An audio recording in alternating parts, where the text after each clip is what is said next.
So, dito tayo ngayon sa Santa Maria, Bulacan. Attend tayo ng wedding ni Brian and yan. Ang ganda ng nila. Ang ganda ng simbahan nila. So, samahan niyo ako. Witness natin yung kasal nila. So, medyo kagalang-galang muna tayo ngayon. So, video natin yung simbahan.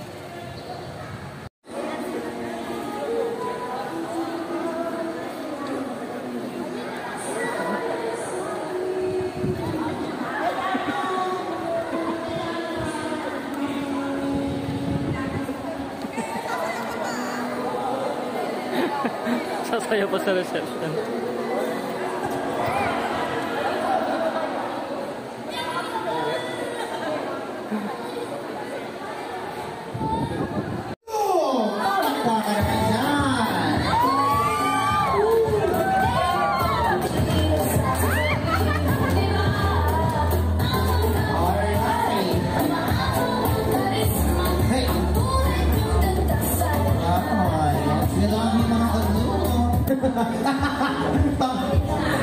May gamit siyan mamaya manda kayo, ha? Alright, DJ, hit the music! Hey! Palakpakan naman dyan, everyone! One more! Come on! Hey! Ten more! Yeah!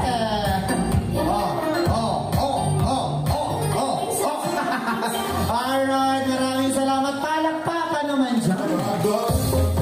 Hi everyone! Magandang hapon po sa inyo lahat.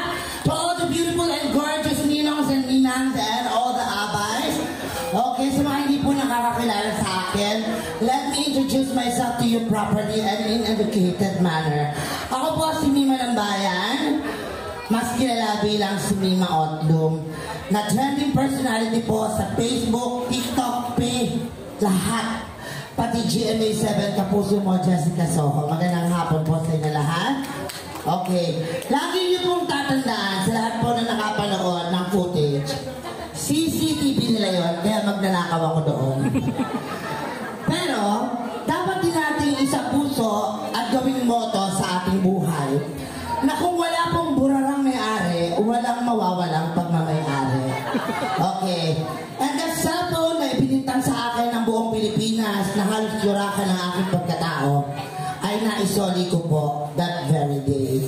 Kaya naman, naging blessing in disguise po ang paglalabas nila ng CCTV. Salamat pa ako sa kanila dahil nakilala po ako ng mga sikat na vloggers kagaya po ng ating China Roses, Wrecker, Carl Talagis ng Takoyaki, and ngayon nga po, ini-invite ko po kayong lahat panoorin ang pinaghirapan ko pong short film, pelikula, mula po sa Tambayan Productions, directed by the one and only Pio Balbuena, na meron na pong 10 milyong views sa Facebook.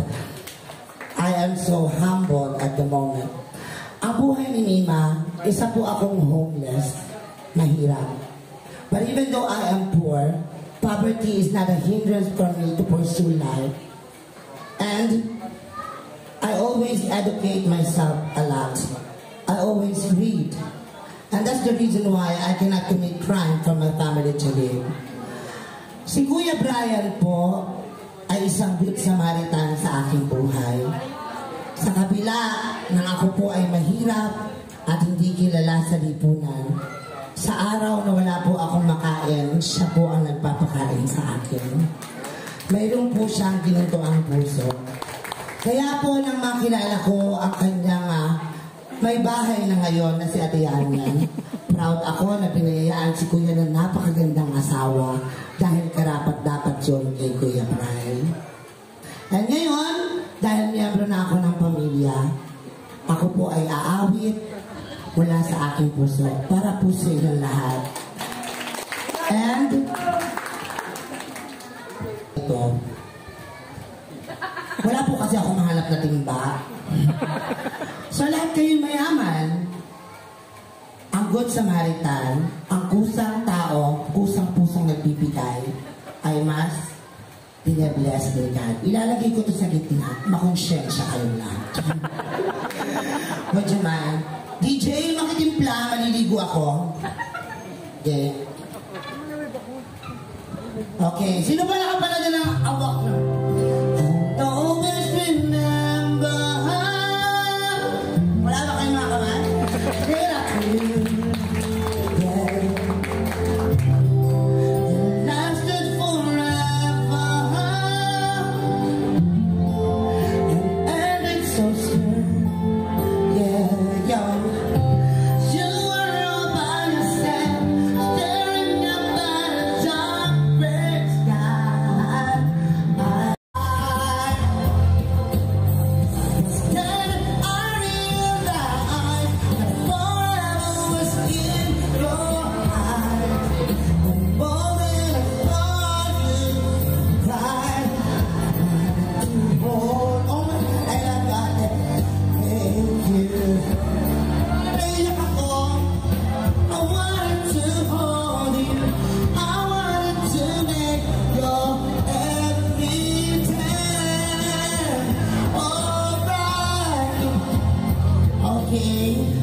Hello po.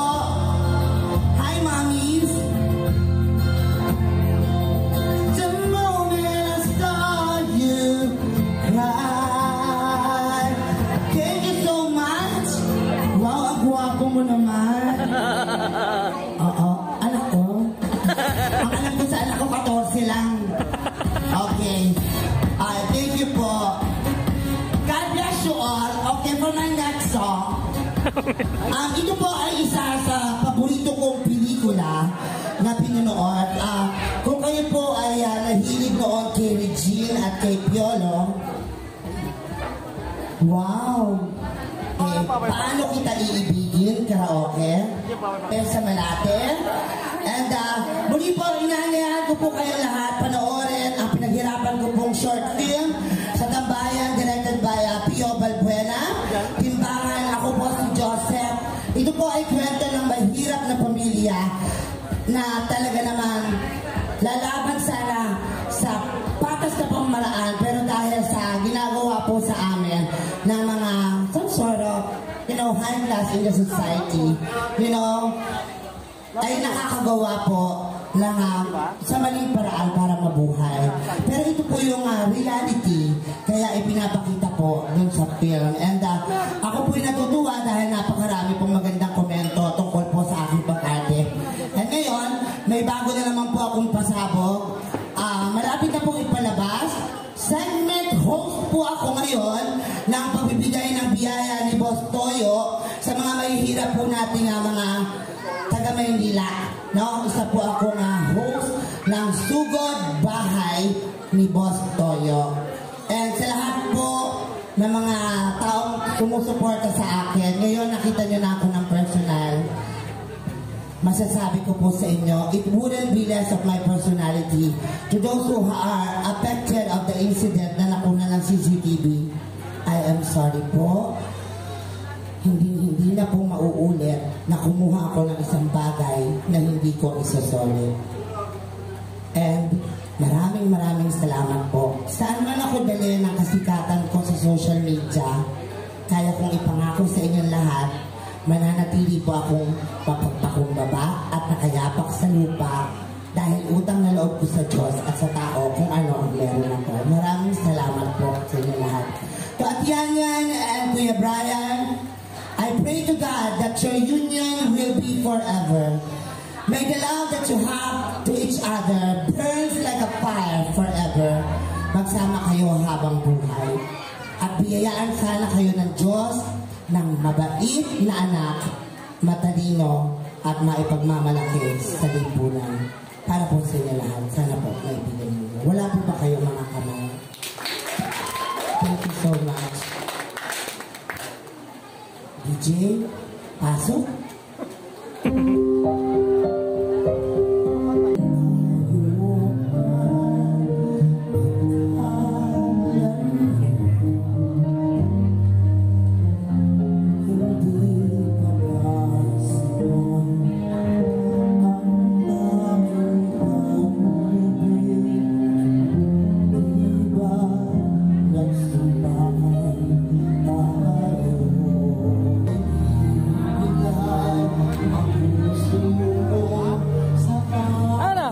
Tara, inom tayo. Sige, mamaya. Pwede na ba? Oo! Tara! Magbagal-bagal ka eh.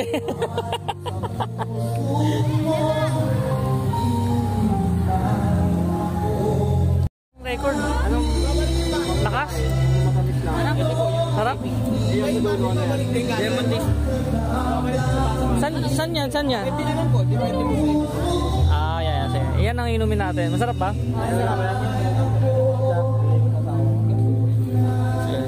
Inumin natin to.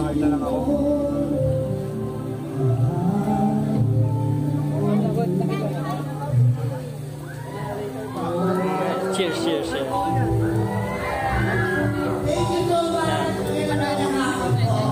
Ako po ang PJ Masala na lang po sa totoo.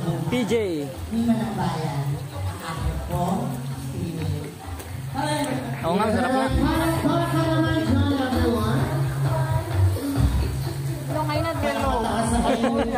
para po sa ating kapor. Itaas po kami